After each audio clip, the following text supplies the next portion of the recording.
All right, it's Nick Atkin, South China Morning Post, on location in Singapore with the boss man, Chatri Sityodtong, One Championship, founder, CEO, and chairman. First time we've been meeting in person, Chatri. Yes. I mean, I did briefly speak to you in Tokyo, but we've had a few interviews over the last couple of years, so finally we're sitting down and doing this. I'm so pumped to finally do this. Yeah, I'm super excited.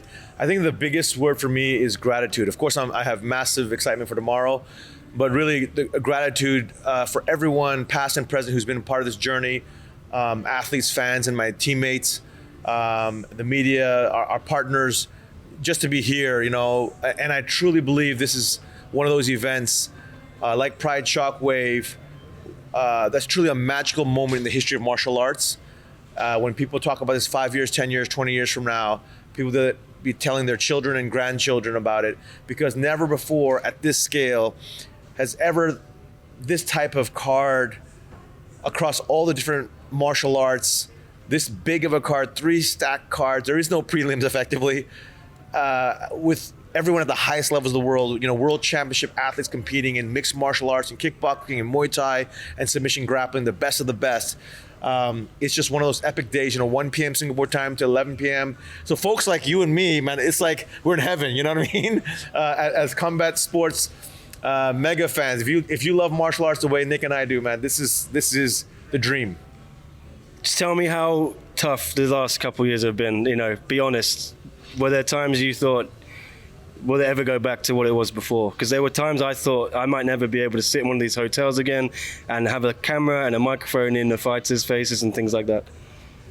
Well, I'm a little bit older than you, Nick. So of course, it was extremely difficult last 2 years for me and my teammates and our athletes and et cetera. But I've been through many crises before, on a personal level, Asian financial crisis when I was much younger, when my father went bankrupt, and obviously the 2008 crisis. And so, it's just one of these things that I know that eventually things do return back to normalcy. And so, in the worst days, I just knew, I just believed that, this is a temporary thing. Now, we don't know if we're going to get hit with another virus or the whole Ukraine-Russia situation, right? Oh, yeah. So there's always a curveball. But yes, I do believe the Singapore government, in supporting One here, is making a very strong statement, not only for Singapore but for the world, that there is a return to normalcy. I think we are the biggest event since the pandemic over the last 2 years by the Singapore government.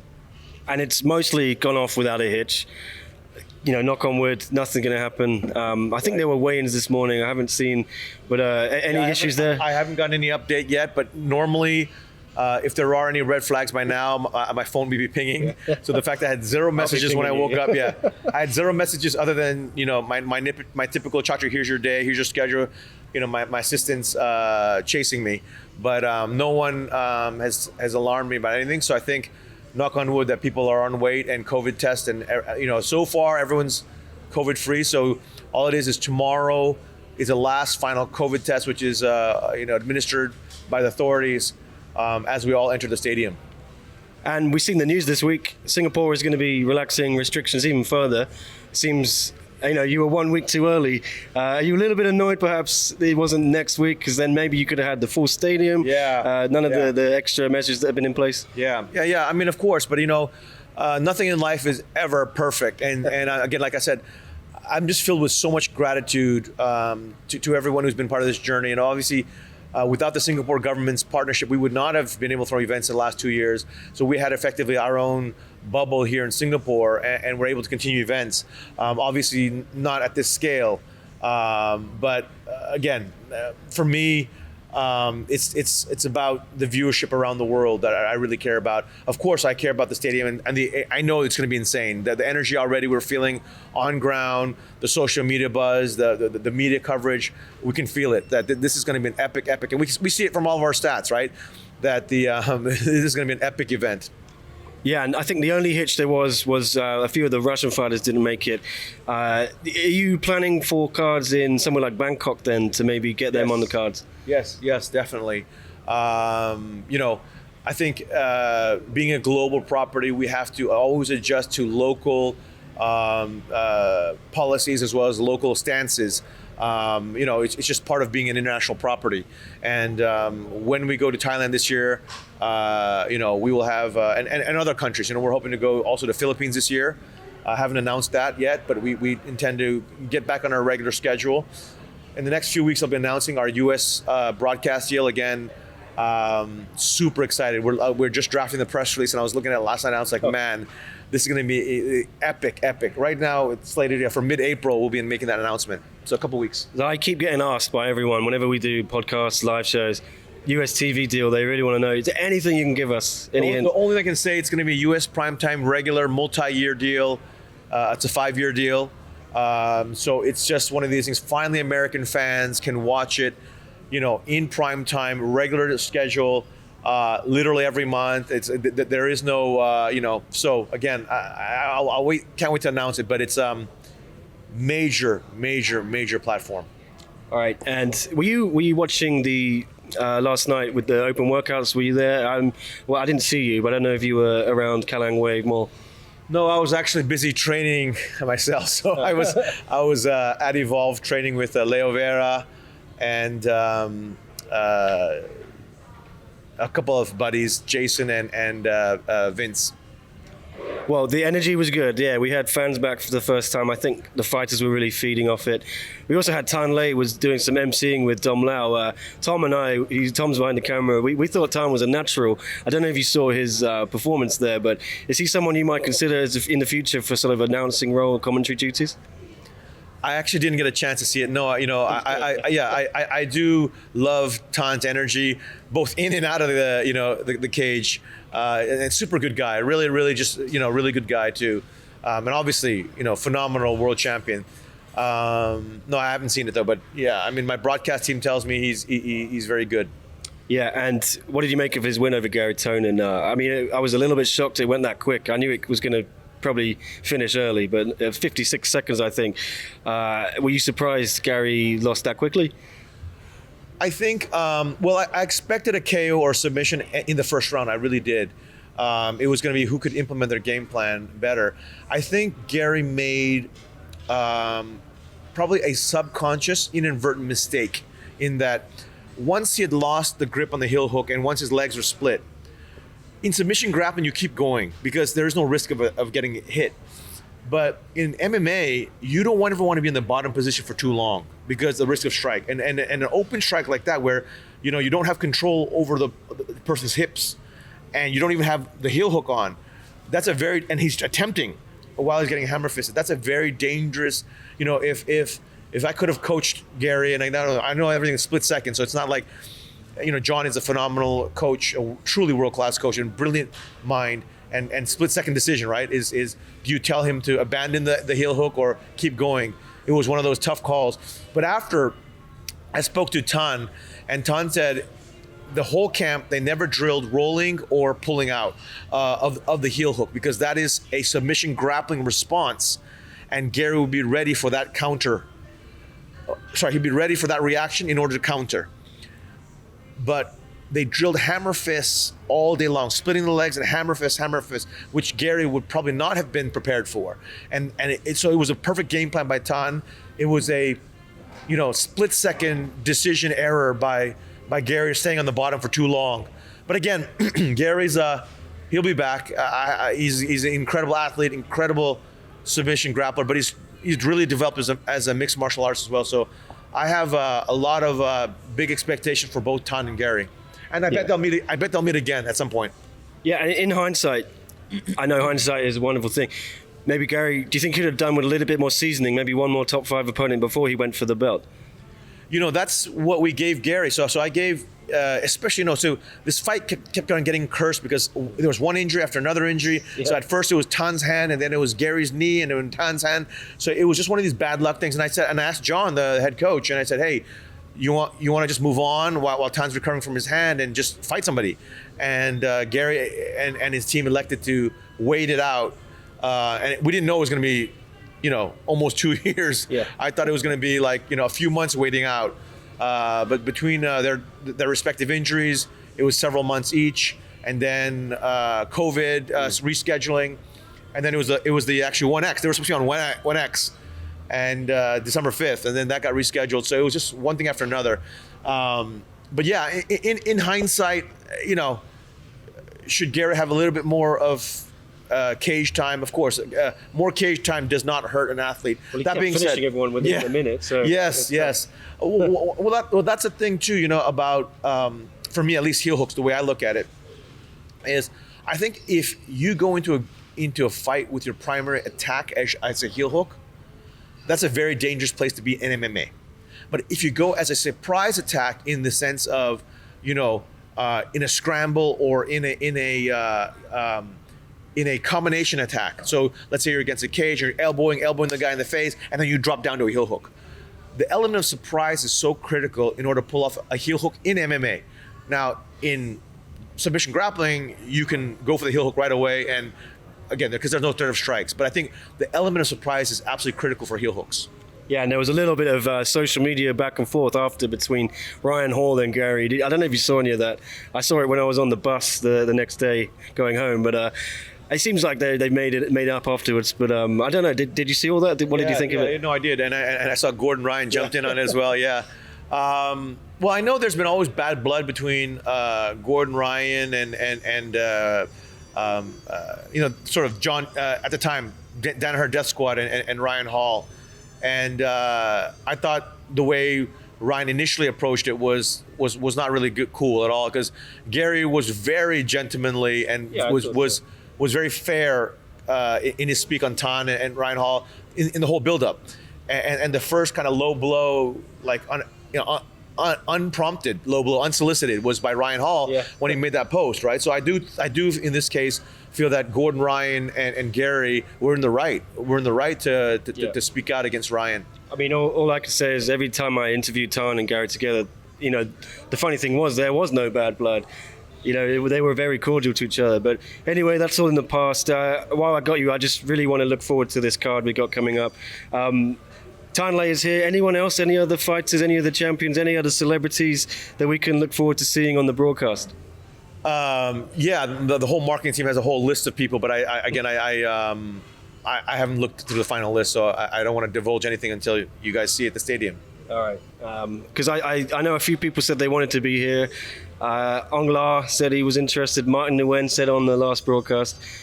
Can we expect a champion or two other than Tan? Yeah, I think you'll expect a few folks, yeah. All right, looking forward to it. It's now in 3 parts. When did that happen? It was originally going to be 2 cards. Was that just a rolling decision because of Singapore restrictions, or did you have a rethink that this might be a better format? Well, originally we had 24 fights, but a few fights dropped out in the last few weeks, as we were going to announce the card, so it's down to 20. We even lost one, I think, last week, which was Elise and Asha Roka. Yeah, what happened there? Elise had a medical, when she went through her medicals, something popped up, and so she's now getting a closer look by specialists in America. I just spoke to Elise a few days ago, and it was really bummed out for her. And she was really bummed out too, because she'd had an amazing training camp, and for her to pull out last minute on the medical checks was kind of disappointing for her and stuff. So, but we initially had 24 fights and an all day out kind of festival for the fans. And the way we staggered it, the thought process, 3 parts was, one card was going to be purely free on YouTube and Facebook, so the whole world could watch. And then part 2 was going to be on YouTube and Facebook, but then also all of our broadcast partners wanted it. So 154 countries around the world live on TV. And then we had a pay-per-view portion, which a few partners of ours wanted to try out the pay-per-view with us, like an Abima TV in Japan, but also, we just wanted to test out an experiment with pay-per-view prior to going to America. It's sort of getting that muscle, that engine internally at the company to do our first global pay-per-view. Yeah, any update on that then for the US on the ground? Yeah, I mean, like I said, I'm going to make a major announcement in mid-April. So I think, again, I just was. Well, is that tied in, like a show in the US with the US team? Yeah. Definitely. I mean, again, like I said, this is the first. This is our largest deal by far, on the biggest platform by far in the US for us, and actually, it is one of the major platforms in the US. But to to have a regular prime time schedule on a major broadcaster over the next 5 years is going to be massive for us. Like we always kind of like stop, and we had at the time when we entered partnership with BR and TNT. Turner, the plan was to get on TNT and go on a regular basis, right? But because COVID hit, it threw all. And then, what happened was AT&T made the acquisition for Turner. That threw everything into chaos. And the team, the leader, David Levy, who was in charge, who was the president of Turner at the time, he was in charge of our deal. He left, and that kind of lost momentum. And then they put us on BR, and then the team was kind of in chaos because of the acquisition and all that stuff. And then COVID hit. So it was just like one thing after another that didn't allow the partnership to flourish. And then, we had our April start last year on TNT, and we also hit some snafus there. Still was a number 2 combat sports promotion in the US, right, for that month. So it was not bad for a debut. But again, being on primetime, regular scheduled events, US primetime, and over 5 years with a major broadcaster, that's just gonna. I really believe our U.S. fan base is gonna grow exponentially and really skyrocket, explode. We have something very unique, very different, 180 degrees opposite of what UFC is, and yet we have the greatest roster on the planet of martial artists across all the different combat sports disciplines, martial art disciplines. So I think the U.S. fans are in for a huge treat, and of course. This deal includes events on ground in the U.S. So is it geared around a pay-per-view model once a month kind of thing? I don't know if you can give much away, but... No. Initially, we it's very much like how we have, how we built the business here. The idea, from the very early days of One was, how do we build the biggest fan base in the least amount of time possible, so the most efficient way? And the idea was to give our content on every single platform possible, whether it was free-to-air TV, whether it was digital, whether it was social, whether it's our own social handles and digital handles, or third-party digital handles as well, like a Wave TV in the U.S. or like a video.com in Indonesia, as example. The idea was just to make the content available everywhere and anywhere on every single platform. And that's how One grew so quickly, right? And that's why, really on a global scale, it's only the only 2 big giants really is UFC and One. If you just look at pure viewership numbers, fan numbers, I mean, if you go to Facebook, right, as just a proxy, I think UFC has like 38, 39 million. We have 34, 35 million. What do you think fans. of Bellator or PFL? Are they in that mix? PFL say that they're the number 2 or the co-leader, I think they. Or what do you think? I would just say fans just go to their YouTube channel, go to their Facebook page, look at the engagement rates, look at the scale. So like I said, UFC has 38, 39 million fans on Facebook. We have 34, 35 million fans on Facebook. I think Bellator is at 2 million, and I want to say PFL is at 1.5 million. So the scale, it's just not even the same. It's not even on the same scale.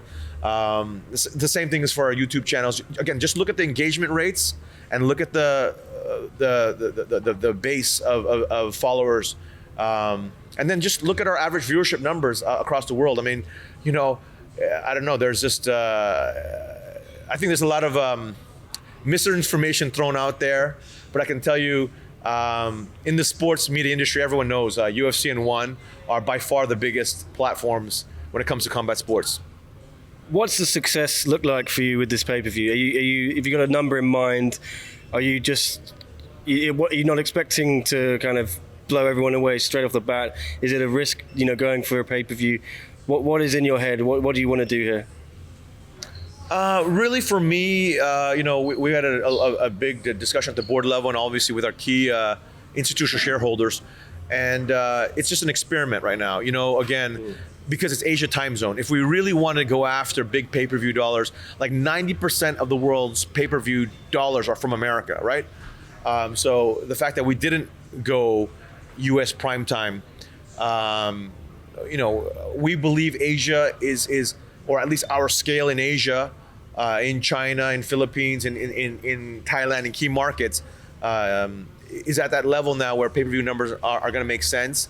Of course, we have to price it sensibly in each of these markets. So we'll see. Again, I have.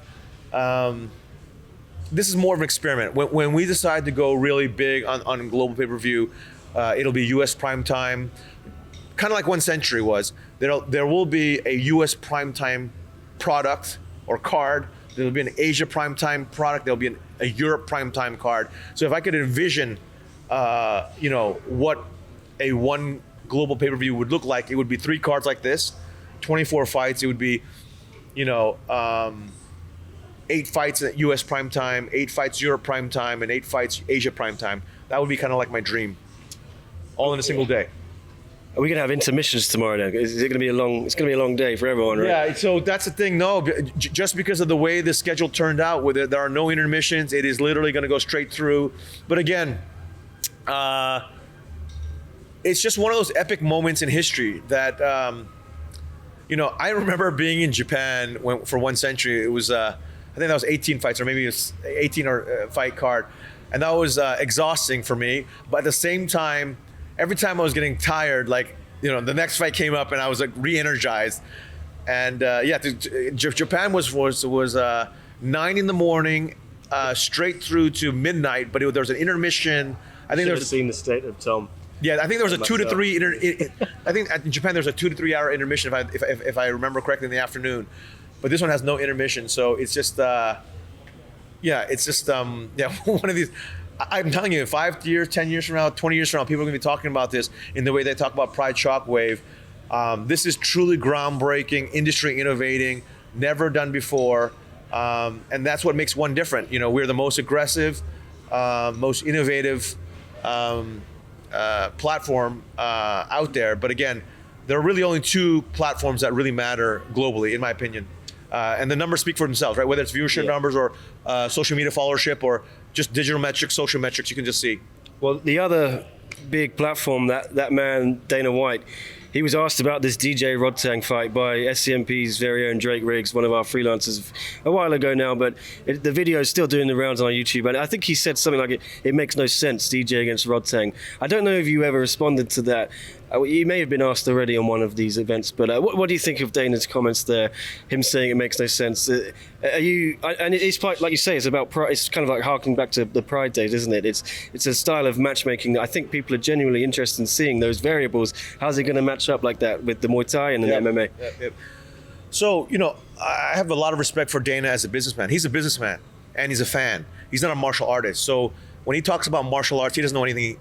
Literally doesn't know anything. So, you talk to anybody in the martial arts community, I'm from the community, I'm of the community, and I know everything that our martial arts go through. And I know martial arts. I'm a lifelong martial artist. So Dana can have his opinion, and he's a very successful businessman, but I have zero respect for him as a martial artist.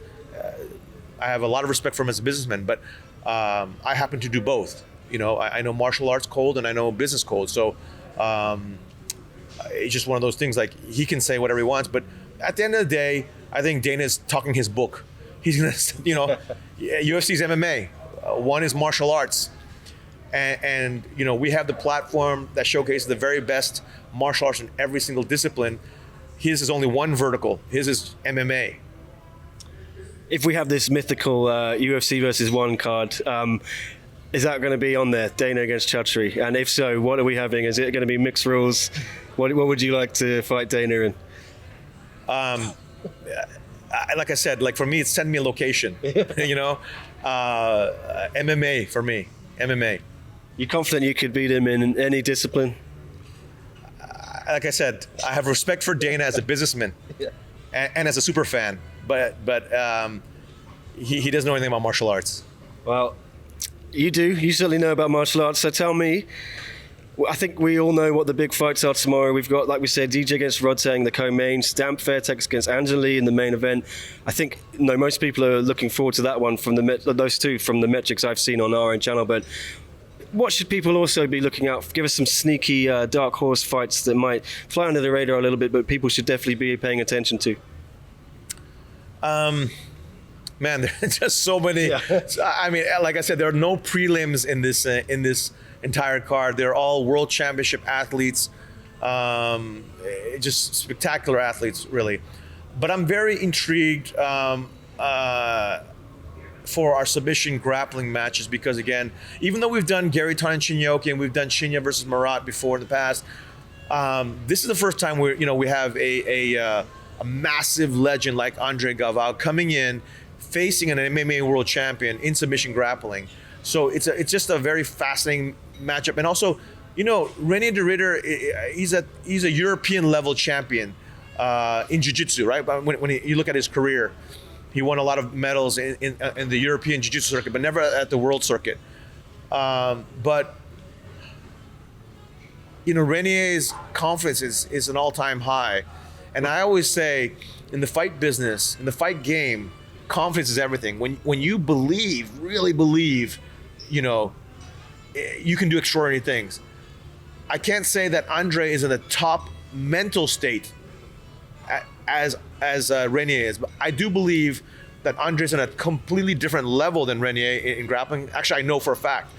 And I'm just curious if Renier never rolled with a world champion black belt, because there are levels, man. I've rolled with European champions, I've rolled with normal black belts, and I've rolled with world champion black belts. And there is a world champion black belt can do things to a normal black belt and treat that normal black belt like a blue belt. So it is not even close. And that's why I said Renier is either crazy or stupid for calling out Andre, or he knows something we just don't know, right? Or his confidence is just sky high. Another one I'm really excited for is Superbone versus Marat Grigorian. Two of the greatest kickboxers on the planet, arguably. In addition with Georgia Petrosian, I would say those three are the greatest kickboxers on the planet. Superbone got knocked out in less than a minute 4 or 5 years ago. That is a very interesting matchup, right? Because psychologically, he's going to be very afraid of Marat's punches. At the same time, I don't think Marat's going to respect Superbone. So, and Superbone says he's going to pull off the exact thing he did with Giorgio. So I think what he's been doing is drilling a counter head kick to Marat's left hook or right hand. That's what I think he's been drilling, because he gave that hint, on the press conference.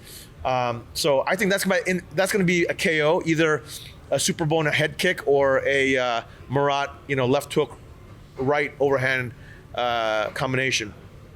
And of course, DJ and Rotang, I think, is going to steal the show, just because it's so much intrigue. And Rotang told me he's going to come and he says, Chatri, I'm going to knock him out in the first round. You watch, okay? Now, the funny thing is, DJ Jackson, who's a multiple-time BJJ world champion and Rotang's full-time BJJ coach, he told me offline, he said, Chatri, people are going to be shocked at how good Rotang's BJJ is and how good his defensive skills are. He says he doesn't think that DJ is going to have an easy time in the second round if he does go to round two. And I said, that's crazy, because DJ's wrestling and submission skills are just off the charts. His speed and his fluidity. So either DJ was just talking his student, his pupil, or he really, and Rotang really has something special. I do know one thing. Muay Thai fighters are very hard to take down in the clinch. You can take them down with a double, but even a single is very, very difficult. I've seen it over and over again. Actually, a funny story was, I don't know if you remember, a few years ago, head coach was Heath Sims, U.S. Olympic Greco-Roman Olympian. And we was training one day, and one of the Muay Thai world champions and him were in the clinch with Saket Dao, who's a master of the clinch. And they were, start from the clinch position, who could throw hook down. And it was literally like, Saket Dao threw Heath Sims like a rag doll, like took him down 10, 15 times, and Heath couldn't even defend. And Heath couldn't take Saket down, not even once. And that just shows you that people don't realize, again, the Muay Thai, of course, you see the kicks, you see the punches, you see the knees, you see the elbows. But what you don't realize is the Thai training, the clinch is a very fundamental and important part of Muay Thai, and it's very hard. So DJ is going to have to, in my opinion, shoot for a double, and that's his only chance of taking Rotang down. I don't think, if they end up on the cage and he tries to judo throw him or he tries to any other kind of clinch, it will not work with Rotang. 5 minutes battery left. Okay, we better wrap that up then. And I know you're a busy man, so you need to get out of here as well. Yes, Yeah. Oh wow, I'm late. This is what always happens when we talk, isn't it? Yes, I have lunch with Renzo Gracie. Okay, yeah. And Tom DeBlas, who just flew in this morning All right. for the show. All right, well then, very quickly, I know you're leaning towards Stamp. Are you still leaning towards Stamp now that Yes. you've seen Angela here? Yes, I again, like, I look at Angela and she's in the best shape of her life, which blows my mind. But again, in my mind, it's like 2 years off. Where's your confidence level? As I said, the fight game is about confidence. Stamp, the last 2 years, has torn through everybody, right, in MMA. And the fact that the most recent memory is she just went through the atomweight division and won the atomweight World Grand Prix. Angela's memory is 2 years ago. So, it's a lot of time. And so I think Angela will come in. She might have a little bit of ring rust. Of course, she has confidence and she's an extraordinary world champion. But I think Stamp is the most dangerous opponent in the history. In Angela's career. Never has Angela faced a world champion striker of this caliber with the takedown defense and athleticism and power and strength.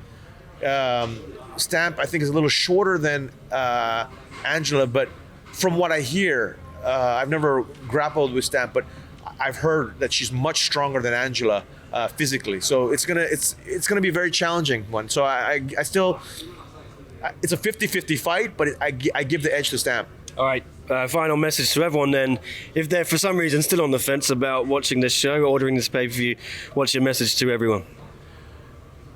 Everyone around the world, this is genuinely one of those moments in history that never repeats itself.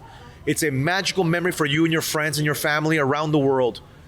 Be a part of history, witness history as it unfolds, because we're gonna be talking about this 5 years, 10 years, 20 years from now to our kids and grandkids that we were there.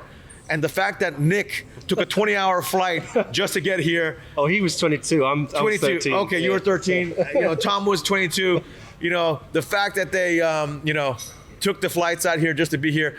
As fight fans, I can just tell you. Or Renzo Gracie. How about that? Renzo Gracie and Tom DeBlas, which I'm having lunch with, good buddies of mine. I'm having lunch with them right now. They took, a 20-hour flight. They're staying in Singapore just for tomorrow, and then they fly right back. That's how epic this event is, that, they want to be a part of it and witness it. So again, this is just one of those events. It's so unique. It's so different. It's so special. It's so extraordinary. It's so interesting and so weird. Mixed martial arts, Muay Thai, kickboxing, submission grappling, all the greats, the best of the best in the world. 5 world title fights, 1 Super Grand Prix fight, 1 special rules crazy fight with DJ and Rotang. It has it all. So you have to watch this. You have to be a part of history with all of us here. And for the many years to come, we'll be talking about this. That's it. All right. Thank you. Thank you, Chatri. You guys timed that perfect. Battery is just flinging to life here. Okay. Hey guys, thank you so much. I got to head out. Yeah, so good to see you, brother. All right, so see you good. tomorrow, maybe. Yeah. Thank you so much for I'm coming. gonna come hit a class at Evolve before I go. For sure. Yeah, cool. Okay, see you.